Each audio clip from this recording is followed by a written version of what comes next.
உடச்சி ஊற்றின முட்டை குழம்பு செய்யும்போது மஞ்சள் கரு உடஞ்சி ஃபுல்லாக மிக்ஸ் ஆகிடுதா? அப்போ இந்த மெத்தடில் நீங்கள் ட்ரை பண்ணிங்கன்னா முட்டை உங்களுக்கு சூப்பராக வெந்து வரும். இட்லி, தோசை, சப்பாத்தி, பூரி எல்லாத்துக்குமே அட்டகாசமான டேஸ்ட்டாக இருக்கும். வாங்க எப்படி செய்கிறதுன்னு வீடியோக்குள்ளே போய் பார்க்கலாம். குழம்புக்கு தேவையான ஒரு பேஸ்ட்டை ரெடி பண்ணிக்கலாம். மிக்ஸி ஜாரில் ஒரு 10லேருந்து 15 பீஸ் தேங்காய், இது கூடவே 10 பல் அளவுக்கு பூண்டு, ஒரு சின்ன பீஸ் இஞ்சி, கூடவே 1 டேபிள் ஸ்பூன் அளவுக்கு கசகசா, 1 டீஸ்பூன் அளவுக்கு சோம்பு, அது கூடவே பார்த்திங்கன்னா முந்திரி கொஞ்சமாக சேர்த்துக்கலாம். முந்திரி ஆப்ஷனல் தான், தேவையில்லைன்னா விட்டுருங்க. இதை ஃபஸ்ட்டு ஓரளவுக்கு குறப்பாக அரைச்சிட்டு தண்ணி சேர்த்து நல்லா மையாக அரைச்சிக்கணும். நீங்கள் எவ்வளோ மையாக அரைக்கிறீங்களோ அந்தளவுக்கு குழம்பு நல்லா உங்களுக்கு திக்காக கிடைக்கும். இது கூடவே 2 பழுத்து தக்காளி சேர்த்து நல்லா பேஸ்ட் மாதிரி அரைச்சி ரெடி பண்ணிக்கலாம். இதெல்லாம் ரெடி பண்ணிவிட்டு குழம்பு சட்டுன்னு நம்ம தாளித்து ரெடி பண்ணிடலாம். அடுத்ததாக பேனில் ஒரு 2லேருந்து 3 டேபிள் ஸ்பூன் அளவுக்கு எண்ணெய் சேர்த்துருக்கேன். எண்ணெய் காஞ்சதுமே ஒரு சின்ன துண்டு அளவுக்கு பட்டையும் 2 கிராம்பு மட்டும் சேர்த்துருக்கேன். இது கூடவே 2லேருந்து 3 சின்னதாக மீடியம் சைஸில் இருந்தால் வெங்காயம் பொடியாக நறுக்குனது சேர்த்துருக்கேன். சேர்த்துட்டு நல்லா வதக்கி விடுங்க. ஓரளவுக்கு இது வதங்கி வந்தால் தான் குழம்போட டேஸ்ட் நல்லாயிருக்கும். ஸோ ஃப்ளேமை நல்லா ஹைலே வச்சு நல்லா வதக்கி விட போகிறேன். இது கூடவே பார்த்திங்கன்னா கல் உப்பு இப்போவே சேர்த்து வதக்கிக்கலாம். கல் உப்பு சேர்க்கும் போது வெங்காயம் கொஞ்சம் சீக்கிரம் வதங்கிடும். அடுத்ததாக தக்காளி நம்ம அரைச்சி வச்சாலும் அந்த தக்காளி இப்போ சேர்த்துட்டு மறுபடியும் நல்லா வதக்கி விட போகிறேன். எண்ணெய் உங்களுக்கு பத்தலைன்னா எண்ணெய் கொஞ்சம் சேர்த்துக்குங்க. ஏன்னா இந்த மாதிரி குழம்புகளுக்கு எண்ணெய் ஜாஸ்தியாக இருந்தால் தான் டேஸ்ட் நல்லாயிருக்கும். இப்போ தக்காளியும் சேர்த்துட்டு நல்லா ஒரு 5 நிமிஷத்துக்கு வதக்கி விட போகிறேன். ரெண்டுமே வதங்கினதுக்கப்புறம் மிளகாய்த்தூள் ஒரு 2 டீஸ்பூன் அளவு சேர்த்துருக்கேன். மஞ்சத்தூள் ஒரு 1/4 டீஸ்பூன் அளவு சேர்த்துருக்கேன். அடுத்ததாக வீட்டில் அரைச்ச சிக்கன் மசாலா ஒரு 2 டீஸ்பூன் சேர்த்துருக்கேன்.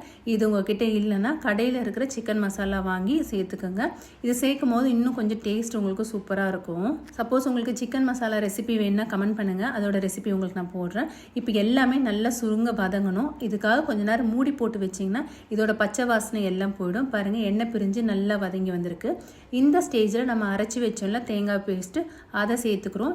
இது கூடவே ஒரு 2-3 கப் அளவுக்கு தண்ணி தாராளமாக சேர்த்துக்குங்க. ஏன்னா இது நல்லா கொதிக்கிறப்போ உங்களுக்கு நல்லா கிரேவி சுண்டி வந்துடும். தேங்காய் சேர்த்துருக்கிறதால உங்களுக்கு நல்லாவே சுண்டி வந்துடும். ப்ளஸ் நம்ம முந்திரி சேர்த்துருக்கிறதால பார்த்திங்கன்னா ரொம்ப கெட்டியாக இருக்கும் குழம்பு. அதனால் தேவையான அளவு தண்ணி சேர்த்துக்கோங்க. மூடி போட்டு ஒரு 5லேருந்து 10 நிமிஷம் நல்லா கொதிக்க விட போகிறேன். எல்லாத்தோடைய பச்சை வாசனை நல்லா போனதுக்கப்புறம் ஓப்பன் பண்ணி பார்த்தா நல்லாவே கெட்டியாக இருக்குது. இப்போ தேவையான அளவு கொஞ்சமாக தண்ணி நான் சேர்த்துருக்கேன். எனக்கு இந்த முட்டை குழம்பு கொஞ்சம் திக்காக இருந்தால் பிடிக்கும். உங்களுக்கு தண்ணியாக வேணும்னா நீங்கள் இன்னும் கூட தண்ணி சேர்த்துக்கலாம். அது உங்கள் விருப்பம் தான். அதுக்கேற்ற மாதிரி காரம் கூட குறைய அட்ஜஸ்ட் பண்ணி சேர்த்துக்கோங்க. இந்த அளவுக்கு நல்லா கொதிச்சு வந்திருக்கு. இப்போ முட்டை சேர்க்குறதுல தாங்க ட்ரிக்ஸே இருக்குது. முட்டை சேர்க்கும் போது ஒரு கிண்ணத்தில் ஊற்றிக்கோங்க.